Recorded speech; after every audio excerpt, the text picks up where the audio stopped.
शुभ सकाळ मंडळी. थोडा वेळ सकाळी फिरून आले, नंतर मी माझ्या कामाला लागले. ब्रश वगैरे केला आणि तितक्यातच नळ चालू केलं असेल कोणी, तर पाणी वगैरे भरून घेतलं आणि उठल्याबरोबर झाडाला बघण्याची माझी सवय आहे, काय झालं काय नाही.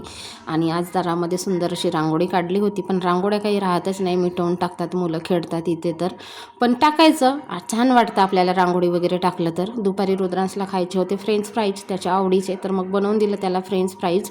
आणि एकदा का बनवून दिलं ना, मग दररोज डिमांड असते त्याची की मला हे बनवून दे, ते बनवून दे. आणि असतील तेवढे पदार्थ मी घरीच बनवून देण्याचा प्रयत्न करते. बिस्किट संपलेला होता, तर याचं काहीतरी बनवतो म्हणून तो उद्योग करत होता. संध्याकाळी आम्ही फिरायला गेलो होतो, तर इथेच गेलो होतो फिरायला, पण एकदम शेतीवाडी होती त्या भागामध्ये गेलो होतो फिरायला आणि चांगलं फिरून आलो. एकदम शेतातल्या भागामध्ये फिरायला गेलो होतो आणि तिकडे ना गुरंढोरं चारणारे पण बरेच लोक राहतात.